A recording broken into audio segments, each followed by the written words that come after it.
From the Schmoes Know Network Studios in Los Angeles, California, it's time for Profiles with your hosts, Alicia Malone and Scott Mantz.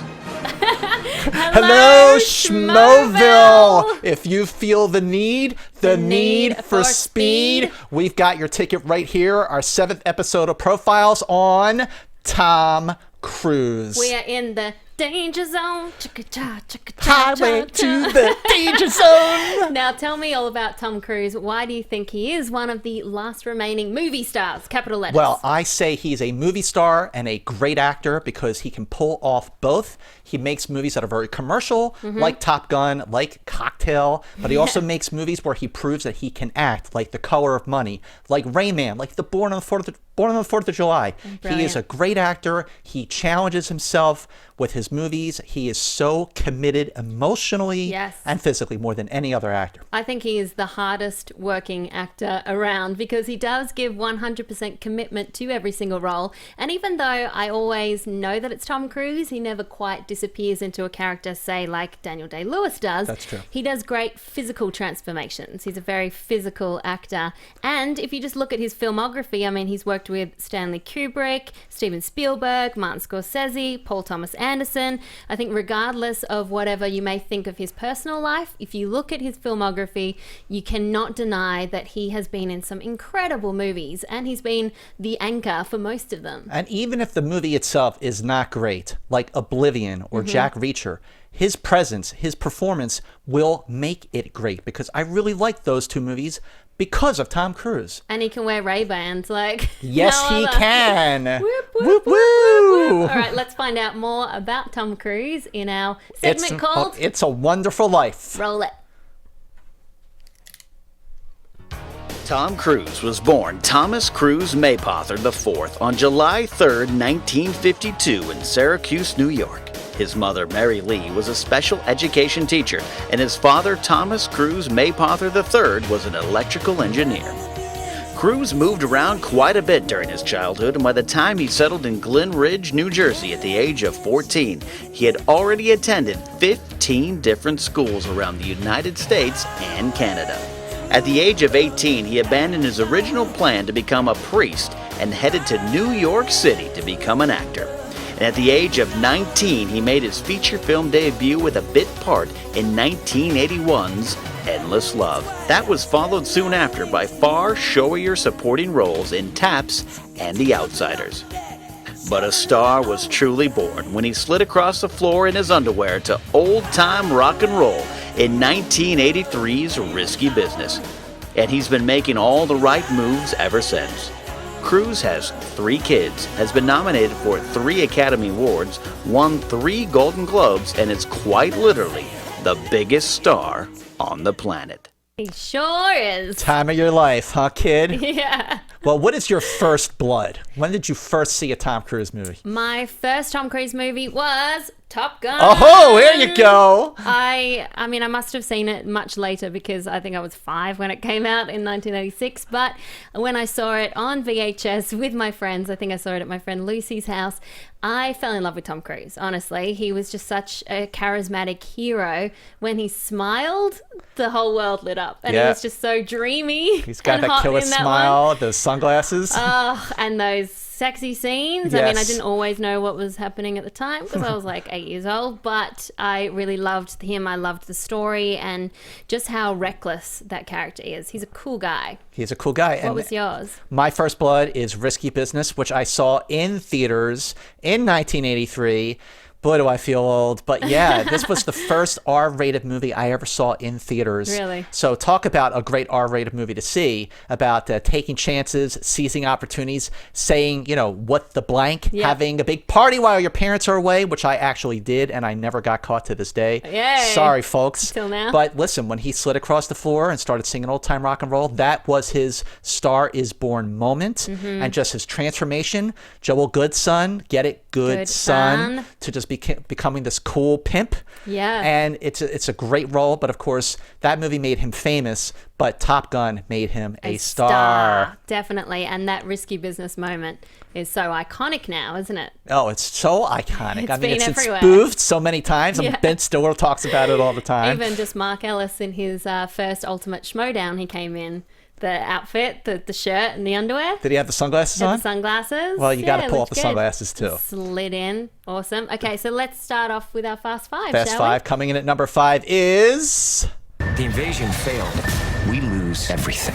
Ooh, It's Edge of Tomorrow, or it's now called Live, Die, Repeat. Now, with our Fast Five, we have tried to think of different facets of Tom Cruise's acting ability. So, very different roles in each. This one is the coward, which is something he doesn't Never usually played. do. Right. And the way he goes from being a coward to being a hero, more than any other film, it really has the biggest arc, the most complete arc, where you go from being... Whoa. There he is again. You go from being sort of like turned off by the guy because he's so pathetic to when he becomes heroic at the end, and he earns it. He earns your sympathy. He earns when you root for him. And again, this is a role where his level of commitment is so incredible. So incredible. I mean, I got to visit the set. I think I've got a photo in there, Chate, if you've got time. And I got to put on the exoskeleton suit, which ranges between 85 pounds to 130 pounds. I think I tried on the 85-pound one. I was in it for about 5 minutes. I was exhausted. How heavy was it? It was about 85 pounds, and it took 4 people to get on me, and it took about 5 minutes to get on. I was suspended by a chain, and they let me down, and it was like, oh my God, how? And Tom Cruise did all his own stunts, as he often does. Yes, he does. No CGI in those ones, and he had to run on a beach in soft sand in those suits, and in the heavier ones too. I mean, it's incredible. No wonder he was in such great shape. This movie opened on June 6, 2014. I still think it's one of the best movies of the year. It's based on the Japanese manga novel All You Need Is Kill. And here's the thing. It was released the same weekend as The Fault in Our Stars, and it got clobbered by Fault in Our Stars. But the week-to-week drop on Edge of Tomorrow was so slim. That means that people were talking about it, telling other people to see it. They were listening to reviews like this one that said it's smart, visceral, and action-packed, but it doesn't take itself too seriously. So it's also clever, playful, and loads of fun. Tom Cruise is known for throwing himself into his roles with fierce commitment, and his performance as William Cage is no exception. His journey from shameless coward to daring hero is a great one, and Cruise plays it perfectly. Guess who wrote that one? Scott Mantz. This guy! Very perfect, very smart as well. Yeah, I like how at the beginning you do see shades of that trademark confidence, that smile. He's got a little bit of an ego, and then he's put into the beach situation. Oh, it's so and great. You really feel his fear. Well, you also didn't expect it to be as funny. Yeah. It was a lot of humor in this movie. Darkly funny. And he wasn't even the coolest character in the film. That, for me, was Rita, played by Emily Blunt, who's one of the best female characters I've seen in the last few years. She is awesome. She's the best female action hero I've seen in a film since Sigourney Weaver in Aliens back in 1986. Yeah. It's been a long time, but Emily Blunt really held her own with Tom Cruise. They had great chemistry. Amazingly, they started filming Edge of Tomorrow just a week after filming Wrapped on Oblivion. Wow. Well, he's just such a hard worker. And I was talking to some of the stuntmen when I went to go and visit the set, and they were saying just how he really wanted to do everything, and he really respected every single person in the crew and told them they were doing such a great job. I mean, he's such a nice guy. I got to perform a little bit of a scene from Edge of Tomorrow, which I call some epic bad acting. Chate has the video. Roll it.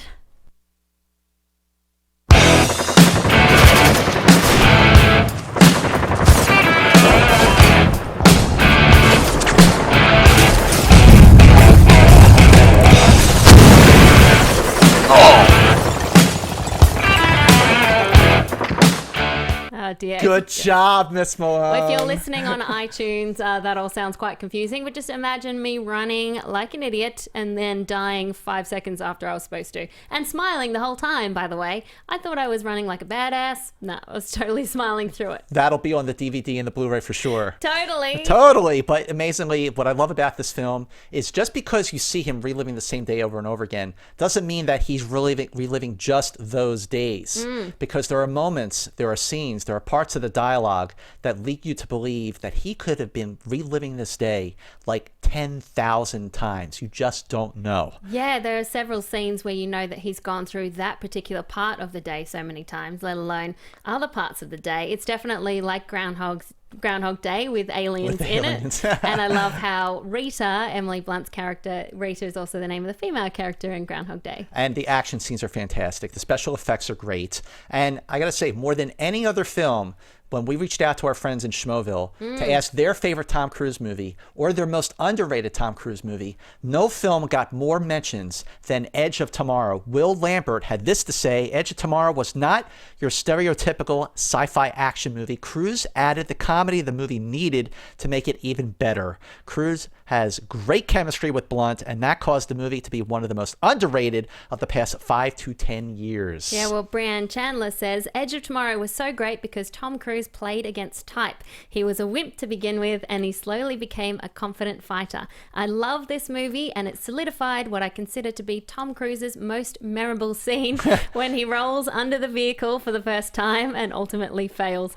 Bill Paxton's reaction to his failure was priceless. What the hell were you thinking? And then finally, Daniel Dwyer says, Edge of Tomorrow, probably the most underrated film of 2014. Unfortunately, will go down as a sci-fi classic in years to come. I think it's a sci-fi classic now. Such a great creative spin on the Groundhog Day type situation. One of Cruise's best. Loved it. And boy, do we agree. Well, we definitely agree. And if anyone out there hasn't seen Edge of Tomorrow / Live, Die, Repeat, make sure you go watch it now because It's on iTunes, available. and it's on Blu-ray and DVD. So please do check it out. One of the best movies of the year. But like so many great Tom Cruise movies, so many great scenes. What is your right stuff, Alicia? My right stuff comes from Magnolia. Great movie. Great movie. I love the interview scenes because he starts out, Frank T.J. Mackey. He's so overconfident and so full of himself. Such a sleazeball. Misogynistic. Runs this seminar, all about seducing and destroying. And he comes into the interview. He takes off his clothes. He thinks that he is the best and that the interview, is like very charmed by him. Yeah. Of course, she's just like, okay, calm down, be a good boy. Then it changes. And I love the moment in that scene where he looks down the camera and he says, I'm quietly judging you. Quietly judging you. It's a great scene. It's like right in the midpoint of the film when the character turns. Yeah. That is a great scene. And we'll be talking more about Frank T.J. Mackey later on. I love how he has two very different sides to him, that character. Well, we'll definitely talk about him and a lot of other great Cruise characters. There's so many great Cruise movies, so many great scenes, so many details, so much trivia. And our last segue. detail, you like that segue? Yeah. Well, did you know that in Risky Business, the original ending was that Joel Goodson did not get into Princeton. Really? So David Geffen, who produced the movie, said, no, I want a happy ending here. So Paul Brickman went and reshot the ending. Well, Joel Goodson gets into Princeton. And Paul Brickman was so incensed that he had to compromise his artistic vision that he didn't direct another movie for 7 years. Is that right? That's right. That's so interesting. Well, I'm sure you already know this because actually I saw it on our profiles with Malone and Mantz on Schmoes No Network Facebook page, which you Check it out. all be liking. And I like hope so. I saw someone mention this one, but did you know that since 2006, October 10 has been celebrated in Japan as Tom Cruise Day. I knew you knew it because he's visited the country more times than any other Western actor. And actually, I was looking at his Twitter, and it seems like he was just there too. There were some photos with him and Japanese fans. He loves that country, and that country definitely loves him. Well, it's just about that time to celebrate Tom Cruise Day, so it's great that we're doing profiles on Tom Cruise. Well, did you know that in Edge of Tomorrow, yes, that was a nod, Aussie, that our friend Tom Cruise spent $100,000 on the wrap party for the cast and the crew. Really? Amazingly, he wasn't even there because he was still working on the movie. Sounds like him. Super guy, right? So hardworking. So hardworking. I was speaking about the Magnolia scene. When I first saw that, I thought that that would be how he was in interviews until I actually got to interview him. And he is incredible. I mean, he makes you feel like the most special person in the world, that you're asking the most interesting questions that he's ever heard, even though he's probably heard it a million times. You feel like the sun is shining on you and you get that charisma. And I remember talking to DOUG LIMAN about Edge of Tomorrow, and he said how that charisma made things possible, like shooting in Trafalgar Square, because he sent Tom Cruise in. Tom Cruise did the big smile, and then bang, they got to shoot there. That is the power of him. He's crazy. And also, whenever he premieres a film, good. he shows up early so we can take pictures with the 2 fans, hours or so. sign autographs with everyone, He's so and he lovely. talks to everybody on the line. He doesn't just talk to like the first like 10 or 12 outlets and then just like go in, oh, I got to start the movie. And he could, but he doesn't. For the premiere of Edge of Tomorrow, they actually did something that was really cool. Yeah. They had on the same day, they had premieres in, was it Paris? It started in London, because I was in London, and then it went to Paris and New York all in the one day. All in the one day. Only Tom Cruise could pull that off. I know. But He's one more amazing. thing for the last detail, I thought this was interesting, that Tom Cruise went after the lead role in Wall Street. Didn't get it, because obviously Charlie Sheen got it. Yep. But Oliver Stone decided to cast him, and it was his first choice for Born on the 4th of July. Yeah, and I heard that Charlie Sheen wanted to be in that movie, and then heard that Tom Cruise had been cast in it through his brother Emilio Estevez. Well, did you know that Disney actually drew Aladdin to resemble Tom Cruise? Originally, it was supposed to be Michael J. Fox, but they thought Tom Cruise would be more popular with the ladies. Well, And of he course obviously was. Well, we are very excited right now to have with us on the phone the director of one of our favorite Tom Cruise movies of all time, Edge of Tomorrow. Please welcome director Doug Liman. Doug, you're on with Scott and Alicia. The show is Profiles. Welcome. See that? Oh, it cut off. It cut off. Well, Okay, hopefully let's he hope will call calls back. What a tease, huh? What a tease. Damn, that was such a great build-up, too. Let's move on to number 4 in our Fast Five, which is... Wait for it. I do this for a living! Yeah, Collateral. Collateral. This is him as the villain. The villain. The first time that he really played a villain. This movie came out on August 6th, Do you need 2014. to answer that and I'll continue? Yes, maybe you should. This could be Doug Liman Hello? on the phone. So Collateral, that was a rare moment when you don't actually this is root recall for myself. Just his call the other character number. to win. He played a villain before with Lestat, but that was more of a comedic role. Wait, This he is 424? dark and very interesting, and Scott Mantz 253? is telling the phone number for 0504. Doug Liman to call That's the right number now. for the So calling. Okay, great. hopefully he Thanks. calls back in a second. Good work there. Good work. Okay. Good work. This is live television, folks. Yeah, live it is. online, live podcast. So this was a 2004 crime thriller directed by Michael Mann and all set in LA, but they made LA look like New York. And I loved rewatching this the other day now that I live in LA. Oh, yeah. And I recognized everything in the film. No film made LA look better at night or more interesting at night than Collateral. That's because it was the first film to be shot on the Viper Filmstream HD using those cameras. And this movie came out, it was nominated for 2 Oscars for editing and supporting actor for Jamie Foxx. Yeah. Jamie Foxx didn't win supporting actor for Collateral, but he did win that year for lead actor for Ray. Imagine being nominated twice. Amazing. For very, very different characters. Tom Cruise, I thought this is one of his best performances because he changes so much from being very calm and logical as this assassin to being filled with rage and then back to being charming and almost lovely. Okay, let's try again. Let's try again. Ladies and gentlemen, we are proud to present the director of Edge of Tomorrow, one of our favorite Tom Cruise movies. Doug Liman, you are on Profiles with Scott and Alicia. Welcome. Hello? Hello? Hello, Doug. Hello. Hi. Hi, thank you so much for joining us on Profiles. You're on with Scott and Alicia. Hey, how are you? We're doing good. Good. Well, we love Edge of Tomorrow, or Live, Die, Repeat. It's definitely one of the best reviewed movies of the year, an instant Tom Cruise classic. So we want to know, how proud are you of the way it all turned out? Incredibly proud. I mean, Live, Die, Repeat may be a big budget studio film, but at its heart, it was a really personal endeavor. Tom Cruise and I, and our incredible producer Erwin Stoff and our incredible co-star Emily Blunt, the 4 of us would spend basically every night working on the script, rehearsing, in pre-production, doing nothing but working on the script, and also just coming up with, things people hadn't seen before and how to, and I think that's why Live, Die, Repeat has such, amazing characters in it, because it's not something that was stamped out by a studio. It was, created in a very personal way, kind of like when I was making Swingers with just the actors and me. Well, it's interesting because Swingers is such a low-budget movie, and Edge of Tomorrow is such a big-budget movie. But how did your chemistry, your rhythm, so to speak, with Tom and Emily Blunt, who are both fantastic in this movie, get you through some of the harder moments of the shoot? Because this must have been a really tough shoot at times. It was a really brutal shoot. Tom Cruise is by far the hardest working actor in Hollywood. He's actually the hardest working human being I've ever met. So we were shooting 7 days a week. And it really was an incredible collaboration because, as mentioned with Swingers, like I come from independent films. I mean, I've made big movies like Mr. and Mrs. Smith, but my heart, I'm speaking to you from New York City. I don't live in Hollywood. My heart really is in the independent film world.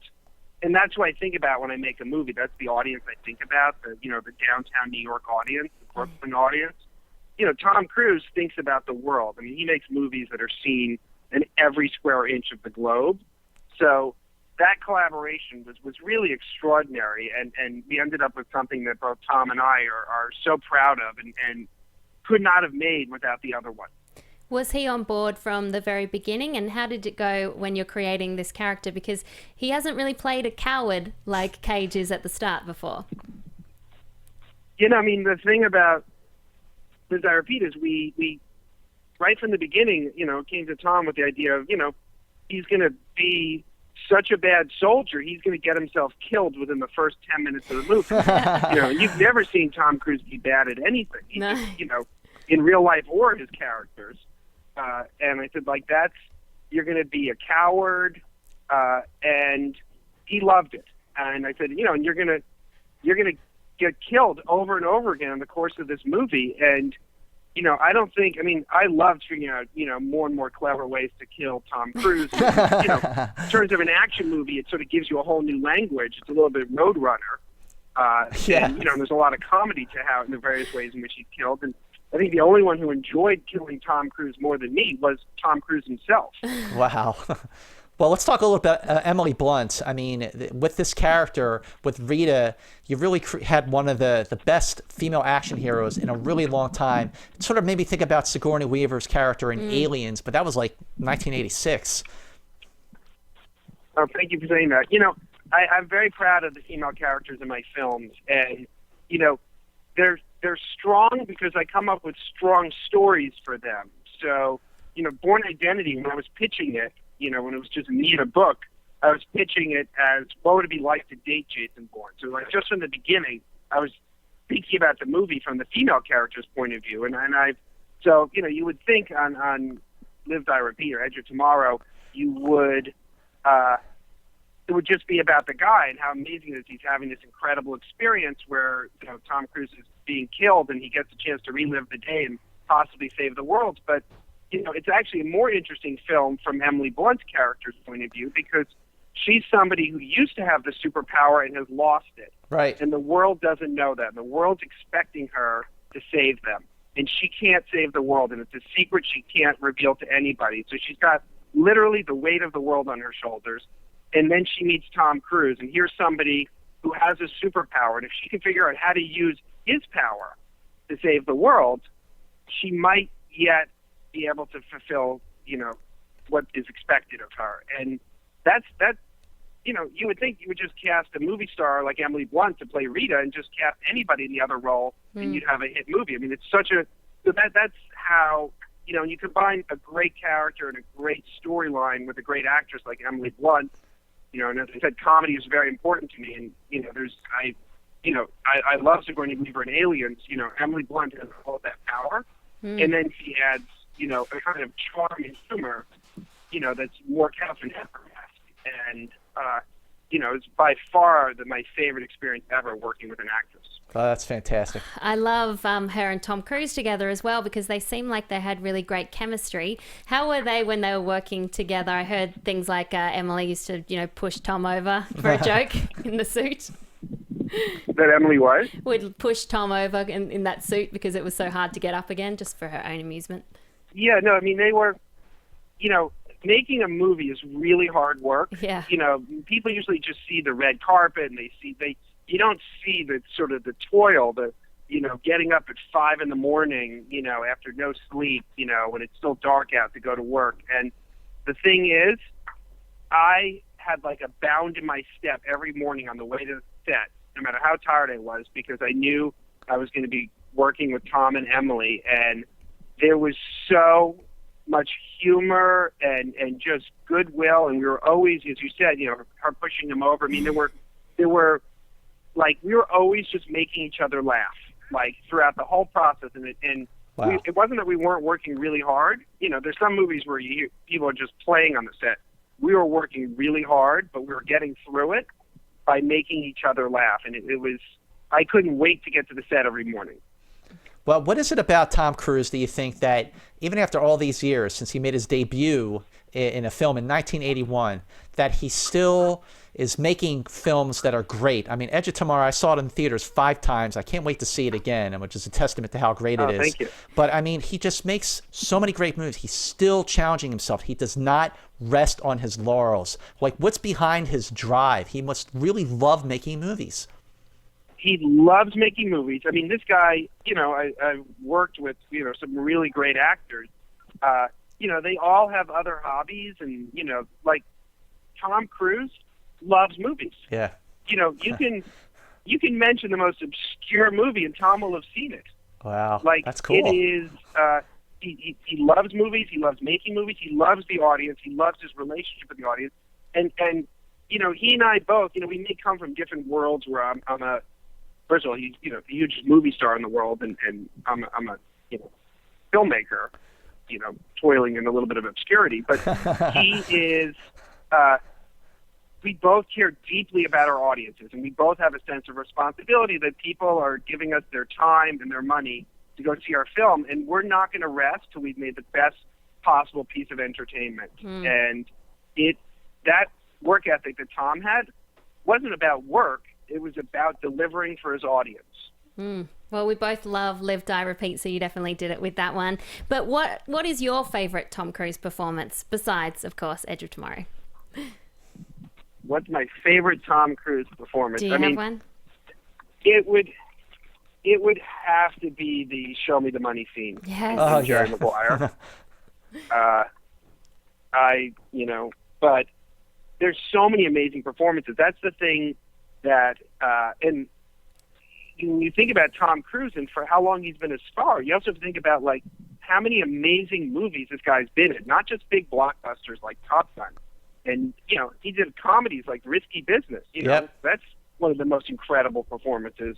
And A Few Good Men is, like, incredible. And Rain Man. And, I mean, it just goes on and on. Like, this guy not only has done some of the biggest blockbusters in the world, he's done some of the greatest movies that have been made over the last 20 or 30 years. It's really an extraordinary resume. And the thing I'm most proud about on Live, Die, Repeat is that, people are seeing what an amazing actor Tom Cruise is. And it was a chance sort of in a big budget movie to really show off his acting chops. And, once you think about it and think about how many amazing performances he's done and how many Academy Award-winning films he's been in, of course he has the acting chops. So it's just a chance to sort of show it off. And, and he's so funny in my movie. And, he's funny really in funny. Risky Business. He's funny in Tropic Thunder. Like, he has, it was a chance to sort of combine, the incredible action star that Tom Cruise is with the incredible actor and the incredible comedian that Tom Cruise is. Well, Doug, thank you so much for joining us on Profiles. Edge of Tomorrow, Live, Die, Repeat is on iTunes now. It drops on DVD and Blu-ray in a week. So I'm sure a lot of people are going to go out and see it again. Thank you so much for joining us on Profiles. We really appreciate your generosity. Thank you. Thanks for having me on. Okay, bye. Bye. Cool stuff. Very cool stuff. Wow. And he kind of said it all why we are doing a Profiles on Tom Cruise, because he has done some incredible movies and he's really challenged himself as an actor, and he is the hardest working guy around. Well, getting back into one of his best performances, let's talk more about Collateral. Yes. I mean, he had never played a real bad guy like this before. I mean, he sort of played a little bit of a bad guy in Magnolia. Yeah. And But- I was at Interview with the Vampire And as Interview well. with the Vampire too. But this was where he must have felt so liberated to just do something completely different. This is a really moody, atmospheric, existential film. Yeah, he plays an existential sociopath who wonders about our place in the world while killing people, and then in the end realizes that maybe no one will remember him. Maybe no one will notice him. Well, that's because in the end, spoiler alert, he dies. Yeah. And up until 2004, Tom Cruise had never played a character who died in one of his movies. Wow. It wasn't until 2008 that he would die again in Valkyrie. And then, of course, in Live, Die, Repeat, Edge of Tomorrow, Again, he died and over again, and over and over and again. I love that moment when Max first realizes that Vincent is the bad guy. When you killed him? No, I just shot him. The bullets in the fall killed him. And then he does look. Yeah, he does that. Look. It's like, yes. whoa, he's a bad guy. And to prepare for this role, Michael Mann set him a challenge because obviously Tom Cruise has one of the most recognizable faces in the world. So Michael Mann said, go and pretend to be a FedEx guy for a day and just see if anyone will realize it's you. No one did. Wow. He had a bit of a disguise on, but you could still tell it was Tom Cruise. But if you weren't looking for him, I don't think you would imagine him to be a FedEx worker. He sat down, he had a coffee with a guy for about an hour, didn't know it was him. Must so have been he the could best play hour. an assassin because assassins have to blend in and be kind of the everyman. Don't expect them. But did you know that some of the actors considered for the role of Vincent, John Travolta, Edward Norton, and Russell Crowe? Yeah, I knew about Russell Crowe because I think he brought Michael Mann in. Oh, interesting. Because it was supposed to be shot in New York, but they moved it to LA when Michael Mann signed on. And then other actors considered for the role of Max. Okay, Johnny Depp, Adam Sandler. Can't imagine that. And I could imagine this one, Robert De Niro. That would have been cool. Playing a taxi driver Taxi again. driver. Well, Schmoville also loves Collateral. Sam Cox says, Collateral is one of my all-time favorites, and in my opinion, Tom Cruise gives his best performance in that film. Cruise is very cool and calm in the film, but when he loses it towards the end, it's just pure brilliance. Say what you will about Cruise's personal life, but when he's on screen, giving a performance he gives it is 110%. The dude commits to every role, and that's why I admire him so much. Well, one of our favorite profilers, Tyler Myers, profiler. says this about Collateral. It's brilliantly directed with incredible shots, gorgeous cinematography of nighttime in LA, the acting by Jamie Foxx, and especially Tom Cruise, who, in my opinion, gives the best performance. We're both top-notch. There's great tension throughout the film, but what really makes this movie shine are the little conversations that Fox and Cruise have in the cab because of the smart and profound writing. And it was written by Stuart Beattie, who is Australian. Well, Shout out. Aussie. All right, now let's go to our big picture Oh, the segment Tom where we get Cruise- to have a look at the posters. The posters. Let's see them. No movie star has ever looked better in sunglasses than Tom Cruise, as this one sheet for Risky Business clearly shows. Cruise was perfect as Joel Goodson. Get it? Goodson? Who gets mixed up with the high-priced call girl Rebecca De Mornay in Paul Brickman's coming-of-age classic. Time of your life, huh, kid? Stanley Kubrick's final film, Eyes Wide Shut, polarized moviegoers back in 1999, but there's no denying the haunting effect of its one sheet, which shows a mirror image of Cruise kissing his then-wife Nicole Kidman while she thinks about someone else. And you'd have to look closely to spot Cruise on this otherwise beautiful one-sheet for Magnolia, Paul Thomas Anderson's epic masterpiece from 1999. That's Cruise in the dark, in the upper right-hand corner. In an effort to emphasize the ensemble nature of the cast, Cruise refused to have his face front and center on the promotional materials. I love that. I love that. That's very, very cool. I just wanted the movie to speak for itself, the ensemble. Let's move on to the player. Oh, this one was really hard to do. We couldn't choose just a couple of Tom Cruise characters because he has created some of the most interesting characters on screen. So instead, we're doing a whole bunch. And we're going to split them up. So why don't you start with Les Grossman. apple bottom Oh, jeans, man, boots from with the fur. Tropic Thunder. Who expected Tom Cruise to pull this rabbit out of his hat with the glasses, the bald head, the big hands? Amazingly, Cruise had a lot to do with the look and development of his character. That is not surprising. And some say that maybe, just maybe, he modeled Les Grossman after Sumner Redstone, the head of Viacom, after their falling out after Mission Impossible 3. Just a rumor, folks, but who knows? Well, we have to talk about Maverick. Maverick! From Top Gun. Top Gun, Danger Zone. Of course, this is the role that made him a star, like we said before, 1986. I love how reckless his character is, the hero aspect to it. He was super sexy as well in that fighter pilot outfit and the Ray-Bans. He does the Ray-Bans well. He does the Ray-Bans really well in Risky Business, too. Yes. Like Joel Goodson. I mean, this is the movie where, well, it's my first blood, but it's unlike other teen comedies that came out back in the day, like Valley Girl or Fast Times at Ridgemont High or Porky's. Risky Business was a teen comedy that was mature and it was dark and it had style, and it stands out above the pack from all of those other films. It's my favorite of those kind of movies. Well, what would you say if I said, I want the truth? You can't handle the truth! Yeah, I'll tell you about Lieutenant Daniel Kaffee from Few Good Men. This was 1992. This was a point when Tom Cruise had done the big blockbusters and he'd done the serious acting roles. This one kind of combined the two. You have that trademark confidence, a little bit of ego, his character. But the thing that impressed me about this movie was that Tom Cruise went head to head with Jack Nicholson, and he held his own. Well, other interesting thing about A Few Good Men, originally the screenplay called for there to be a love scene between Tom Cruise and Demi Moore, and Rob Reiner said, you know what?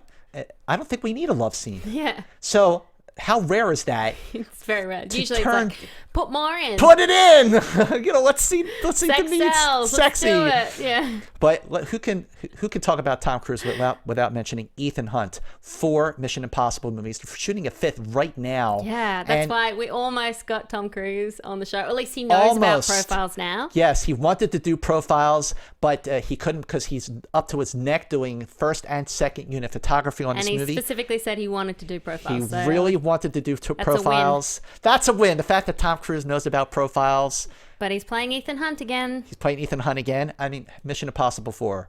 Not just a great Mission Impossible movie, a great movie, period. These movies keep getting better. Well, I mentioned him before, but Frank T.J. Mackey is one of my favorite characters of Tom Cruise. From Magnolia, gave him his 3rd Oscar nomination.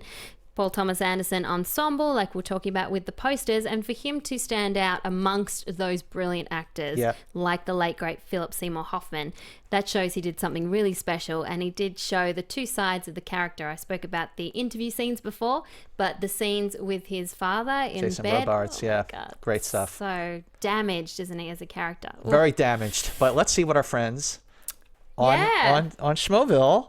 So if you haven't been to the Facebook page Schmoville, you should definitely go there and join, because we love our profilers. That's what we're calling people who love profiles. Profilers, for those of you who've been writing to us and tweeting us at Alicia Malone and at Movie Mantz. For those of you who've been going to our Facebook fan page, which is Profiles with Malone and Mantz on the Schmoes Know Network, please go there and like us right now, because we just love the support. We love hearing your thoughts. We love hearing these brackets that our fellow profilers. So on Schmoville, they created all these brackets where they pitted 2 Tom Cruise characters against each other, and then everyone would vote. So they had several rounds. There was a lot going on. Yeah. Ended up winning. So the best Tom Cruise character, according to Schmoville, is Jerry Maguire. Show me the money! Great choice. Very popular choice. And that leads us nicely into first we're going to do a quiz show, right? First we're going to do our quiz show. I was trying to get out of that. Let's find out how much you know about Tom Cruise. Oh, yeah. All right, I'm throwing you a bone here, Alicia Malone. Are you ready?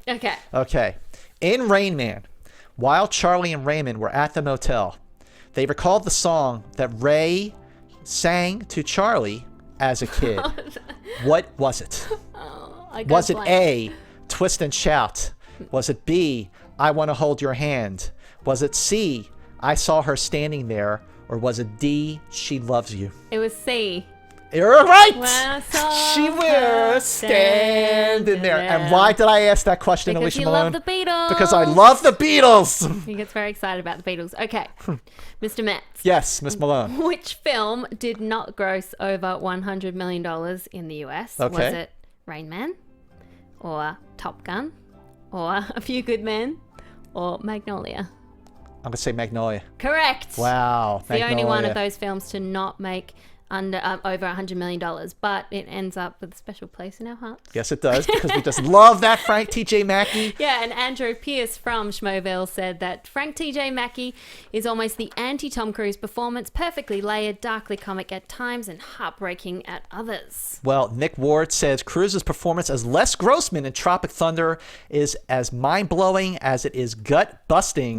We've never seen him like that before. Vulgar, ugly, unlikable, yet magnetic. It's small, but but I think it may be the most important role of his career. Okay, that's interesting. Yeah. It came at a time when the public image was struggling, and Les Grossman was an absolute crowd pleaser. Totally stole that movie from a cast of comedy heavyweights. I mean, that's true. It came at the perfect time. Yeah, it really did. It showed that he could make fun of himself as well, and I love that. Okay, now we can move on to our Fast Five number 3, which is You complete me. Jerry Maguire. Maguire. And this one I'm calling The Change of Heart. It's the man who unmakes and then remakes himself. It's kind of success through failure. And I love that if you look at the way he starts and ends, he has the same things. So he has a great career and a nice girl, but he's completely different. He transforms so much during this movie. Well, this is to me the quintessential Tom Cruise role because he has that confidence, that success, that charisma, the girls. I mean, he has it all, but it's so great to see him literally fall on his face and pick himself up again and claw his way back to the top, and you were with him every step of the way. This movie was released on December 13th, 1996, nominated for 5 Oscars, including Best Picture, and it won Supporting Actor for Cuba Gooding Jr. His acceptance speech at the Oscars that year where he's like, I love you! I love you! It was so great. It was Tom Cruise's second Oscar nomination for Best Actor. And amazingly, that year, the other nominees for Best Picture, okay, all 5 nominees, only one of them was a studio film. That was Jerry Maguire. The other nominees came from independents, like Shine, like Secrets and Lies, and Best Picture winner, The English Patient. Well, I like this movie because it spawned so many quotes. So we many. were talking about this before. It's probably the most quoted Gotta Tom be. Cruise film. Gotta Show be. Me the Money, You Had Me at Hello, You Complete Complete Me. Me. And I like how he shows very different sides to his character. So he's got his like very charming side, and then the vulnerable side, and then the sweet romantic side. I like when he sees the fish again at Dorothy's place and he goes, we meet again. Yeah. And I am drunk. And we'll be talking more about Jerry Yes, Maguire we'll and talk one of your about that. favourite scenes in a second. So, to Schmoville's reactions on Jerry Maguire, Brian Williams says, Jerry Maguire is the greatest of Tom Cruise films. No other film exploits his acting and Tom Cruise-ness better. I like that. The supporting cast could not be better, with career highlights from Cuba Gooding Jr., Renee Zellweger, Jay Moore, who is fantastic as Bob Sugar, yeah, and so Kelly great. Preston. Then there's Cameron Crowe's brilliant screenplay that is amongst the most quotable films ever. It's a great film, contains a lot of comedy, some insight into the sports world, a sweet romance, and an iconic Cruise performance. He went on to work with Cameron Crowe again. Yes, he did. Vanilla Sky. Well, Rachel Cushing says, I have to say Jerry Maguire is his best role because the character called for him to be both the know-it-all, calculating rogue, as well as earnest leading man. He'd done the cocky romantic lead before. Hello, Maverick. But for this role, Cruise needed to go deeper, and he did, creating a charismatic yet flawed man that people could fall in love with. Plus, I don't know anyone who doesn't go at least a little weak in the knees upon hearing one of the most romantic lines of film history. You complete me. Rachel Cushing, I've said this before, I'm going to say it again. You write like a film critic. Yeah, she Yeah, does. she's great. Definitely. She's really Claudia great. does too. We've got some great people in Yes, Schmoville. but this makes you a great profiler. You're a profiler. You're an awesome profiler, Gonna Rachel. catch Thank on. you. Okay, let's quickly run through our good, bad, and ugly. What is your underrated movie? My underrated, there are a lot of underrated films that I could have picked for Tom Cruise. Like, I loved Oblivion. I love Jack Reacher. Color Money, we talked about that on the Spielberg show, on the Scorsese show. Yes, we could have talked about it on Spielberg too. But my underrated, truly underrated movie for Tom Cruise is Vanilla Sky. I like this movie a lot. It's really far out. Again, he starts off the movie being very much like the quintessential Tom Cruise character, very confident, very successful, a real ladies' man. But when he has the car accident and loses his looks, it turns into such a physically and emotionally grueling performance, very Phantom of the Opera like, and Cameron Diaz was also fantastic in that movie. Well, I'm going for Cocktail as my underrated. Underrated. Whoa. I know that it's not That's the a best guilty movie. pleasure. I know, but the reason I'm choosing it for my underrated is because it only has 5% on Rotten Tomatoes. And come on, it's not that bad. I mean, okay, it's full of cliches. It's very much an 80s film, all about excess. It's a time capsule for that moment. It also won Worst Picture and Worst The Screenplay Razzies. at the Razzies, but it gave us Kokomo. And It cemented him as a leading star. It showed how he could be a box office draw. Well, when that movie came out and it opened number one, 1988, despite the fact that it was critically panned, Jeffrey Katzenberg called him up and said, "Congratulations, you are a movie star." And he is. And besides, 4 months later, Rain Man opened. Yeah. So it's like they just swept Cocktail under the rug anyway. Overrated. But what about overrated? I got to go with War of the Worlds, a movie I liked. Great special effects. His second time working with Steven Spielberg. Came out in the summer of 2005. And initially what turned me off about that movie was it wasn't even 4 years since 9/11. And the images in that film, the people covered with ash, the papers falling from the sky, the missing signs on the wall, it was too soon for that.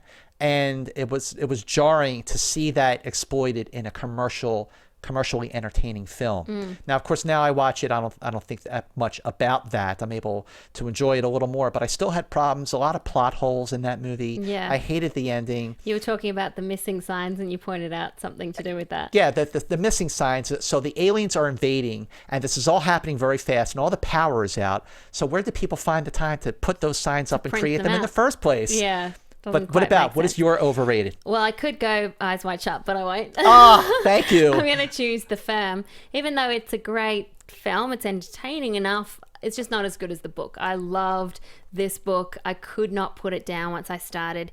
And the film just felt like meh to me. And Tom Cruise isn't the best in it. He's outshone by Gene Hackman, of course. Gene Hackman is a brilliant actor. But it does feature some excellent Tom Cruise running. Running. Running No in a one suit. rubs better than No one Tom runs Cruise. better than Tom Cruise. I mean, no one runs better than Tom Cruise. I wish I could have run away from my awful movie, which I have to say is Rock of Ages. Good God, was that a horrible film. But I will give it to Tom Cruise as Stacey Jacks. He was the best thing by far about that movie. He was committed. Hated that movie, thought he was great in it. Yeah, I thought he made a great rock star. My awful is Night and Day. Yeah, not It's great. a terrible action comedy. Him and Cameron Diaz didn't really have much chemistry in this one. Wasn't really funny. The plot was even a bit confusing, Yeah, the and plot too wasn't much great. CGI with the stunts and everything. I just didn't connect to it. Well, that brings us to my favorite scene, My Your Right Right Stuff. Stuff. And I'm going to go back to Jerry Maguire.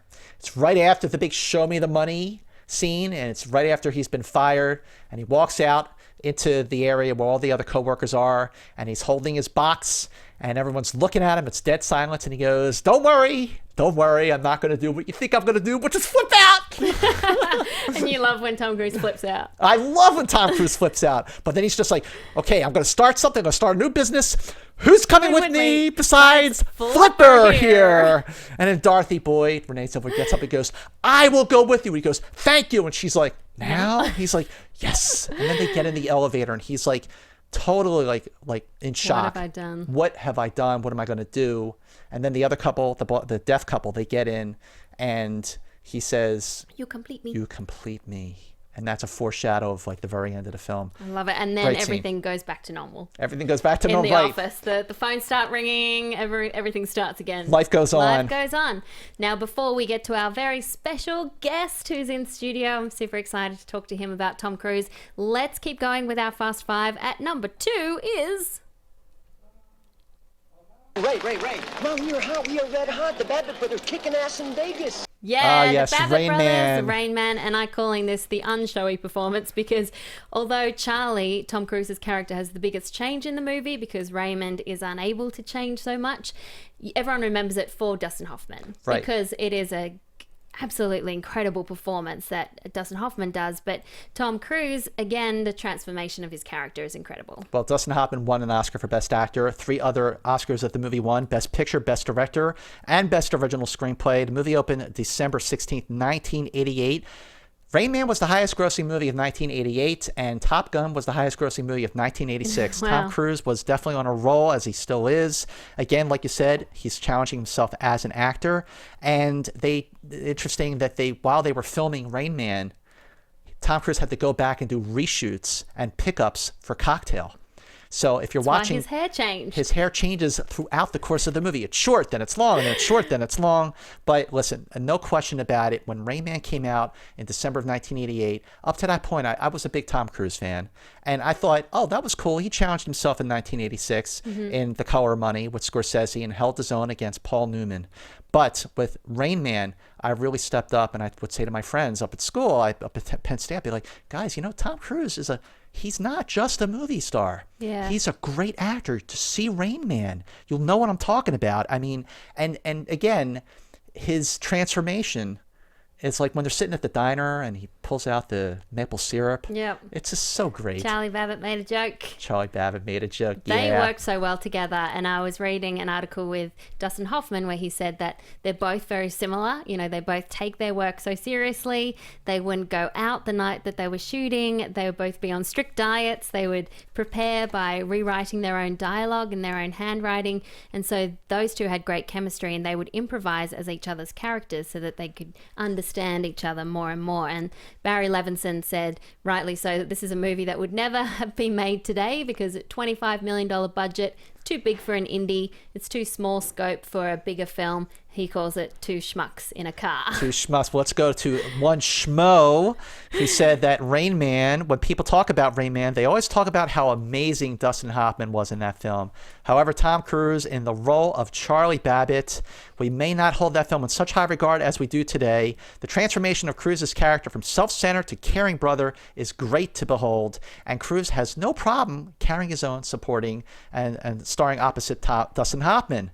He honestly deserved a Best Supporting Oscar nomination, if not a win for his performance. Yeah, because he did just that. He supported the lead actor absolutely so well. Okay, It is time for profiles to get Stuckmanized. Chris Stuckmann. Chris Stuckmann, come on down. Of course, Chris Stuckmann. If you watch any of his reviews on YouTube, which you definitely should, I know that you are a huge fan of Tom Cruise yourself, so I'm so excited to have you here. I've been to said I talk look like about him. Tom Cruise. Yeah. You do look like him by way of Adam Scott. By way of Adam Scott. If Adam Scott and Tom Cruise had a kid, it would be you. So welcome to Profiles. First, let's kick it off by just telling us a bit about why you love Tom Cruise. Well, for me, it's a lot of things you guys have said, but a lot of it is also the fact that he's just so committed.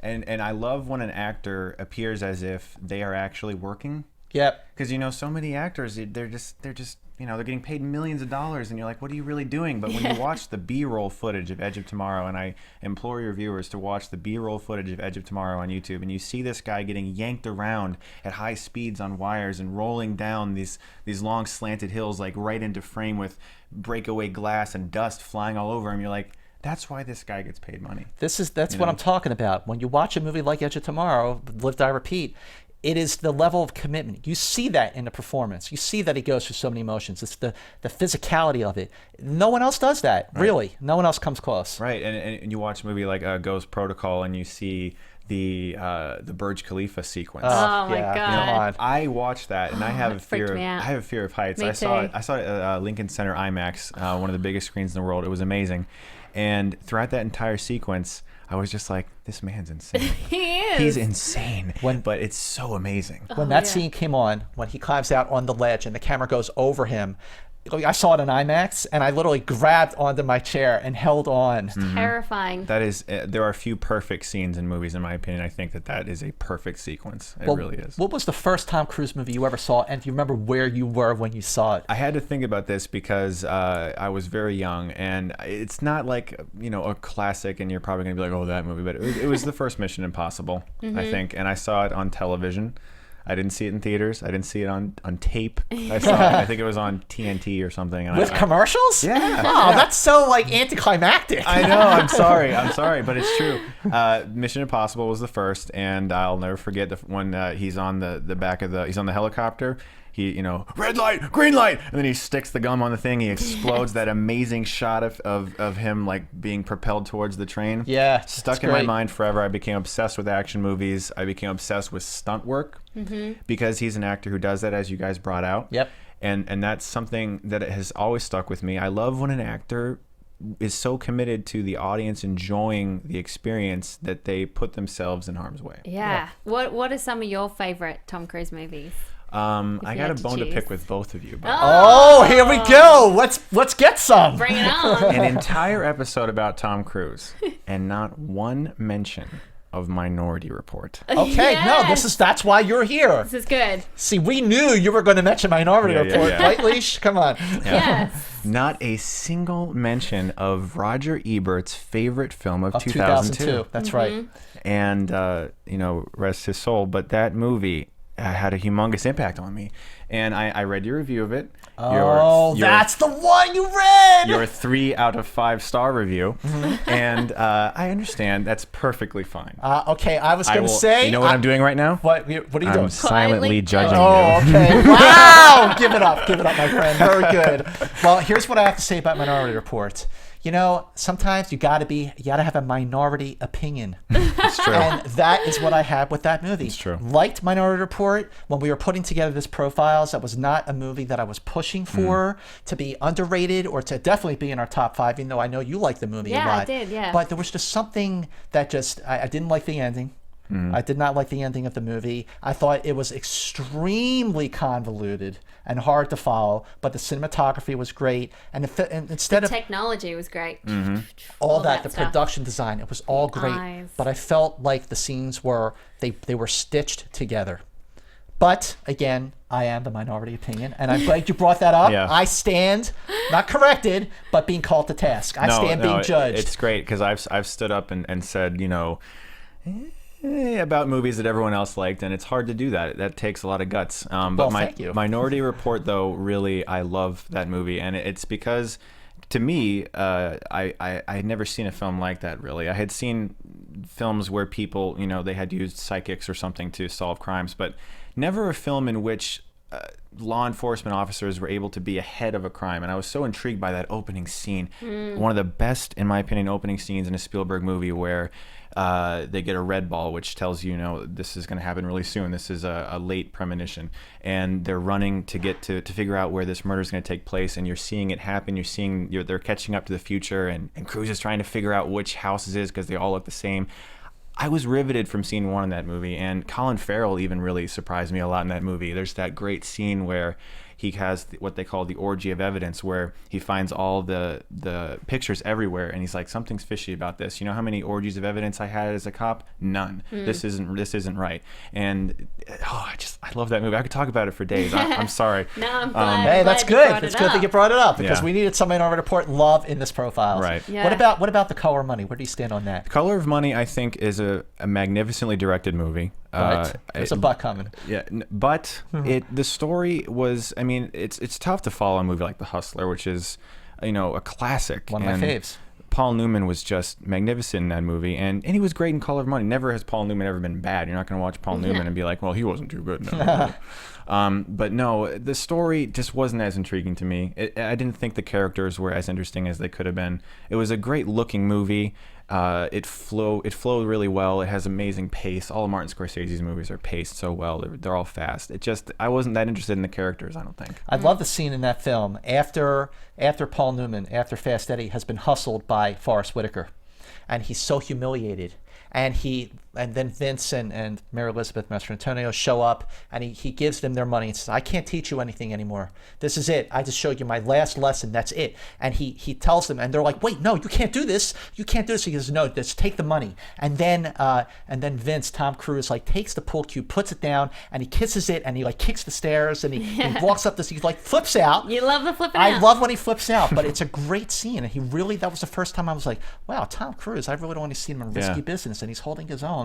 Yeah, with Paul Newman. That's huge. Definitely. It's hard to do. He was great in the movie, and I do like that movie. I think it's not a perfect movie, but amazing actor, amazing actor. Is there anything in our 2 through 5 that you would have changed? Something other than Minority Report that you would have added in? For most underrated, I think I would say The Last Samurai. Okay, another great movie. I think The Last Samurai is a beautiful movie. It looks incredible. Edward Zwick directed it. It gave us Ken Watanabe. Yeah. It was the first time we really saw him and went, wow. He's a good actor. It's tough to find actors. It's tough for actors who are foreign to get really famous in America now. And he's been in Inception and Batman Begins and Godzilla. Yes, Godzilla. Yeah, let them fight. Let them fight.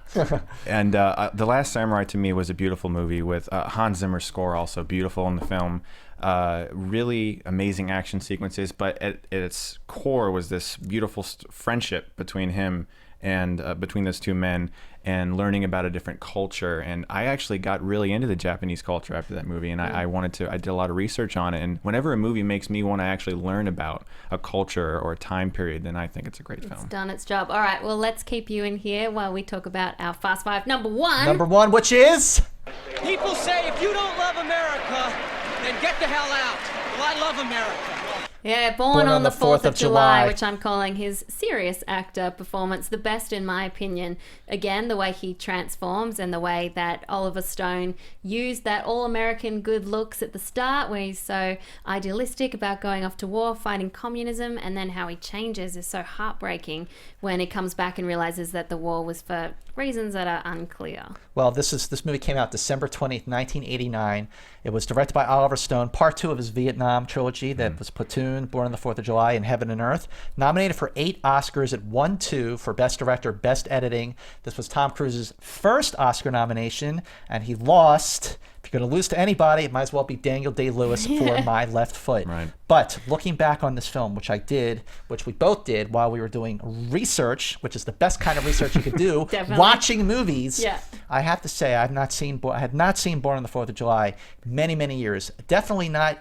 I had seen it since before I even started reviewing movies 15 years ago. So that perspective, that insight that I brought with me to watching this film again, I was really blown away by his commitment, by the arc of his performance, emotional, physical, so many powerful scenes in this movie, like in the house when he argues with his mother after he comes home drunk from the bar. He's yelling, "Penis, big, hairy, erect penis!"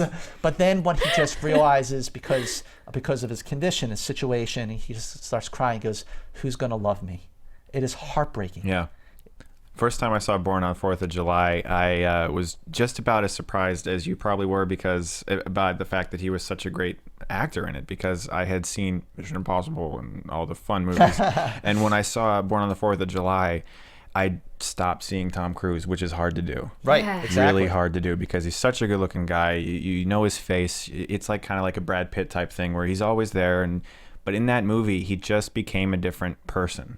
And one of the things that I thought was so profound about it was it touched on a really hard to touch on subject, which is the confusion of war and the fact that sometimes things happen that you can't understand. And the VA hospitals, right? The scene was so awful. Yeah, and it did it in a way that I didn't think that wasn't exploitative. Yeah. And manipulative too. Right, and it was just because Oliver Stone has such a knowledge of that subject, and he did such a great job creating a character that you wanted to actually root for, despite the fact that he's kind of despicable sometimes. And even when he goes to tell the family, the Wilson family, that he was the one who shot their son, and when he's the father's like, "You don't have to tell us this, son," and he goes, "No, I think I killed him. I killed him." Yeah. And I think the mother says, "We understand your pain."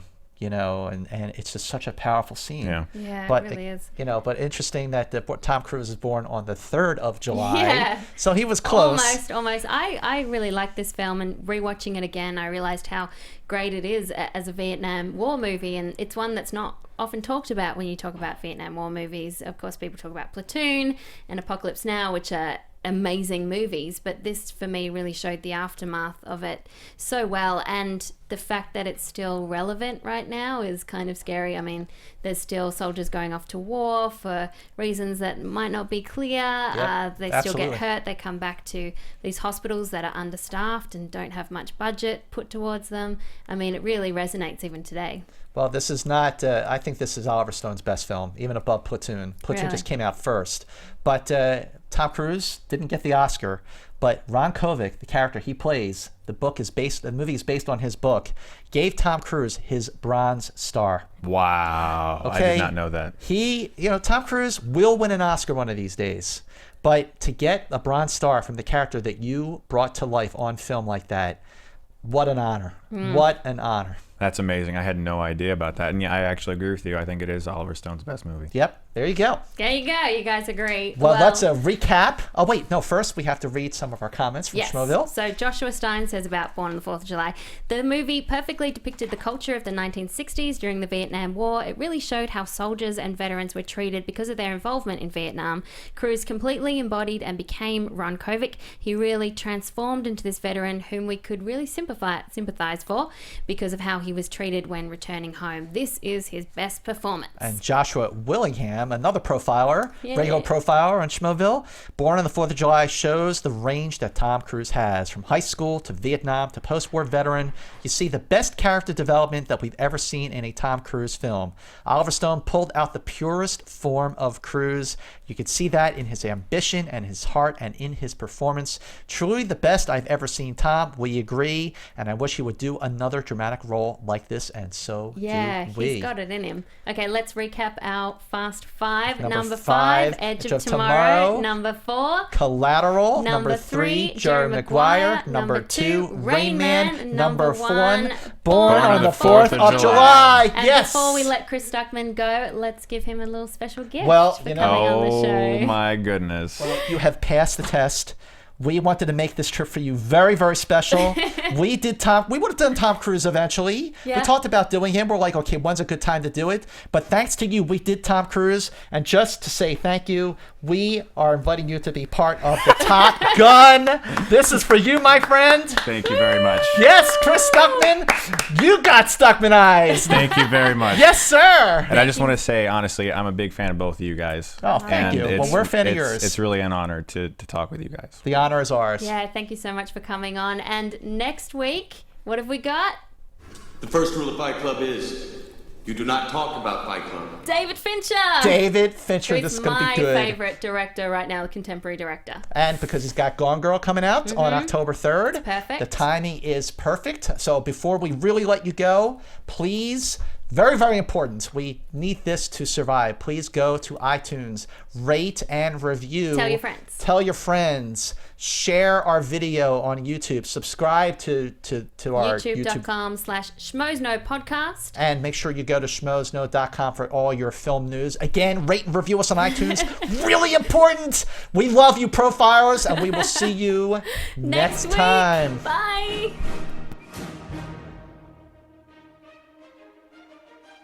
From producers Christian Harloff, Mark Ellis, and the entire Schmoes Know Network crew, we would like to thank you for listening to Profiles with Alicia Malone and Scott Mantz. Special thanks to Kevin Undergaro and Maria Madunos, the author of Every Girl's Guide to Diet and Fitness, in stores now. Be sure to subscribe to Profiles on iTunes and rate and review the show. To get other Schmoes Know Network episodes, movie news, and join the conversation, be sure to visit schmoesknow.com. I'm the Pit Boss, and this has been a presentation of the Schmoes Know Network.